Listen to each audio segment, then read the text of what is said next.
समय की कीमत। एक प्रेरणादायक हिंदी कहानी। अध्याय 1। खोया हुआ समय। सर्दी की ठंडी सुबह थी। सूरज की हल्की किरणें कोहरे के बीच से झांकने की कोशिश कर रही थीं। स्कूल के गलियारे में छात्र अपनी अपनी किताबों में सिर गड़ाए थे, लेकिन एक छात्र ऐसा था जो निश्चिंत बैठा मोबाइल चला रहा था। अर्जुन। यार, ये मैथ्स का चैप्टर बहुत मुश्किल है, उसके दोस्त रोहित ने कहा। अरे छोड़ न, कल पढ़ लेंगे, अर्जुन ने हंसते हुए कहा और फिर से सोशल मीडिया पर व्यस्त हो गया। अर्जुन एक होशियार छात्र था, लेकिन उसकी सबसे बड़ी कमजोरी थी समय की बर्बादी। उसे हमेशा लगता कि पढ़ाई के लिए बहुत समय है, लेकिन जब परीक्षा नजदीक आती तो वह घबरा जाता। परीक्षा के दिन जब अर्जुन ने उत्तर पुस्तिका खोली तो उसका दिमाग खाली था। उसे याद आया कि उसने पढ़ाई करने की बजाय अपना समय बेकार चीजों में गंवा दिया था। घड़ी की सुइयां तेजी से आगे बढ़ रही थीं, लेकिन उसके हाथ से समय निकल चुका था। परीक्षा के बाद जब रिजल्ट आया तो अर्जुन के चेहरे की मुस्कान गायब हो चुकी थी। वह अपने दोस्तों के साथ रिजल्ट बोर्ड की ओर बढ़ा और जैसे ही उसने अपनी मार्कशीट देखी, उसका चेहरा सफेद पड़ गया। फेल। क्या हुआ अर्जुन? रोहित ने पूछा। अर्जुन के होंठ कांप रहे थे। उसके अंदर पछतावे का तूफान उमड़ रहा था। काश मैंने समय बर्बाद न किया होता, उसने धीरे से कहा। घर पहुंचते ही उसके माता पिता का गुस्सा फूट पड़ा। तुम्हें हमने हर सुविधा दी, लेकिन तुमने समय की कीमत नहीं समझी, उसके पिता बोले। उस रात अर्जुन को नींद नहीं आई। वह सोचता रहा, क्या सच में समय की बर्बादी ने उसकी जिंदगी पर इतना बड़ा असर डाला? उसका जवाब उसे जल्द ही मिलने वाला था। अगले अध्याय में अर्जुन की जिंदगी में एक प्रेरणादायक मोड़ आएगा, जो उसे समय का असली मूल्य सिखाएगा। क्या आपको पहला अध्याय पसंद आया? मैं इसे और रोमांचक और ज्ञानवर्धक बनाता जाऊंगा। मैं इस कहानी को और भी रोमांचक और ज्ञानवर्धक बनाऊंगा, जिसमें समय प्रबंधन के व्यवहारिक पहलू और छात्रों के लिए मूल्यवान सबक शामिल होंगे। अब मैं दूसरा अध्याय प्रस्तुत कर रहा हूं, जो अर्जुन की जिंदगी में आने वाले प्रेरणादायक मोड़ को दर्शाएगा। अध्याय 2। समय का जादूगर। अर्जुन के लिए वह रात बेचैनी से भरी थी।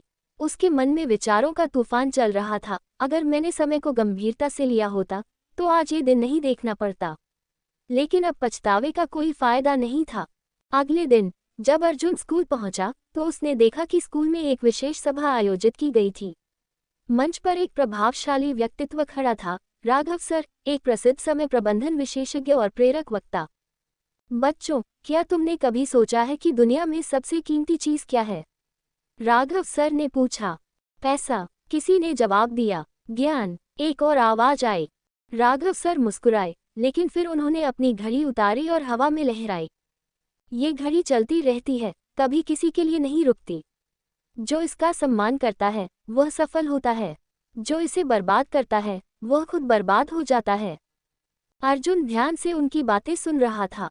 अब मैं तुम्हें एक सच्ची कहानी सुनाता हूँ, राघव सर ने कहना शुरू किया। दोस्तों की परीक्षा। दो दोस्त थे, रवि और करण।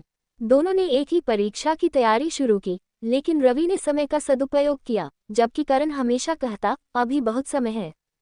जब परीक्षा का दिन आया तो रवि आत्मविश्वास से भरा था, लेकिन करण घबराया हुआ था। नतीजे आए, रवि ने टॉप किया और करण असफल हो गया। तो क्या करण मूर्ख था? राघव सर ने पूछा। नहीं, भीड़ से आवाज आई। तो क्या रवि ज्यादा बुद्धिमान था? शायद, किसी ने कहा। राघव सर ने जवाब दिया, नहीं, केवल एक चीज थी जो उन्हें अलग करती थी, समय का सही उपयोग। अर्जुन का संकल्प। अर्जुन की आंखें खुल चुकी थीं। वह जान चुका था कि समय ही असली जादूगर है। सभा खत्म होने के बाद अर्जुन सीधे राघव सर के पास पहुंचा। सर, मैं अपनी जिंदगी बदलना चाहता हूँ, क्या आप मेरी मदद कर सकते हैं? राघव सर मुस्कुराए। अगर तुम सच में तैयार हो तो मैं तुम्हें एक चैलेंज देता हूँ। अगले 21 दिन तक तुम एक नियम का पालन करोगे, हर मिनट का हिसाब रखोगे और कोई भी क्षण व्यर्थ नहीं जाने दोगे। अर्जुन के सामने अब एक कठिन लेकिन जिंदगी बदलने वाला रास्ता था। क्या वह इस चैलेंज को पूरा कर पाएगा? अगले अध्याय में अर्जुन की 21 दिन की परीक्षा शुरू होगी। क्या वह खुद को बदल पाएगा या फिर वही पुरानी आदतें उसे हरा देंगी? यह अध्याय न केवल प्रेरणादायक है, बल्कि समय प्रबंधन का एक महत्वपूर्ण सबक भी सिखाता है। मैं इसे और रोमांचक और गहराई से विकसित करता जाऊंगा। आपको कैसा लगा? मैं इस कहानी में और अधिक अध्याय जोड़ूंगा, जिससे यह और भी विस्तृत, रोमांचक और ज्ञानवर्धक बन जाएगी। अब मैं अगले अध्याय को प्रस्तुत कर रहा हूँ, जहाँ अर्जुन का 21 दिन का चैलेंज शुरू होगा। अध्याय 3:21 दिन की परीक्षा। राघव सर द्वारा दिया गया चैलेंज अर्जुन के लिए आसान नहीं था। हर मिनट का हिसाब रखना, ये सुनने में जितना आसान लगता था, असल में उतना ही कठिन था। पहले दिन अर्जुन ने एक डायरी बनाई और उसमें लिखना शुरू किया कि वह दिन भर क्या कर रहा है। सुबह 7 बजे नींद से जागा, लेकिन मोबाइल देखने में 30 मिनट बर्बाद कर दिए। सुबह 8 बजे नाश्ता किया, लेकिन टीवी देखते देखते समय बर्बाद कर दिया। दोपहर 3 बजे होमवर्क करने बैठा, लेकिन दोस्तों के फ़ोन कॉल्स में उलझ गया। रात होते होते अर्जुन को एहसास हुआ कि वह दिन भर में लगभग 4-5 घंटे बेकार चीज़ों में गंवा देता था। अगर मैंने इन 5 घंटों को सही तरीके से उपयोग किया होता तो आज मेरी जिंदगी अलग होती, अर्जुन ने खुद से कहा।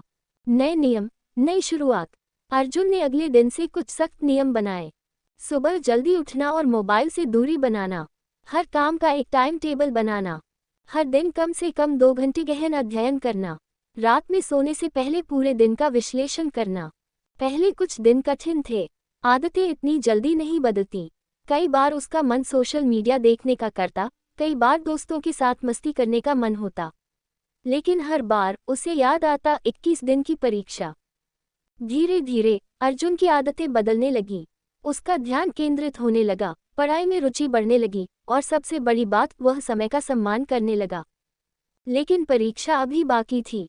अर्जुन ने सोचा था कि 21 दिन बाद सब कुछ आसान हो जाएगा, लेकिन असली चुनौती तब आई जब अगले अध्याय में अर्जुन के सामने सबसे कठिन परीक्षा आएगी। क्या वह अपने बनाए नियमों पर टिका रह पाएगा या पुरानी आदतें उसे फिर से घेर लेंगी? मैं इस कहानी में और भी प्रेरणादायक घटनाएं जोड़ूंगा, जिससे ये छात्रों के लिए और ज्ञानवर्धक बने। आपको यह अध्याय कैसा लगा? मैं इस कहानी में और भी गहराई जोड़ूंगा, जिससे यह और अधिक प्रेरणादायक, रोमांचक और ज्ञानवर्धक बने। अब मैं अगला अध्याय प्रस्तुत कर रहा हूँ। अध्याय 4, सबसे कठिन परीक्षा। अर्जुन को 21 दिन की इस परीक्षा में अब तक अच्छे बदलाव देखने को मिले थे। उसका ध्यान पढ़ाई में लगने लगा था, समय का सम्मान बढ़ गया था और वह अपने काम को प्राथमिकता देने लगा था। लेकिन जब सब कुछ सही चल रहा था, तभी उसकी जिंदगी में एक बड़ा मोड़ आया। दोस्तों की परीक्षा। रविवार की शाम अर्जुन अपने कमरे में पढ़ाई कर रहा था, तभी उसके दोस्त रोहित और समीर उसके घर आ गए। अरे यार, कब तक पढ़ाई करेगा? चल, आज क्रिकेट खेलते हैं, समीर ने कहा।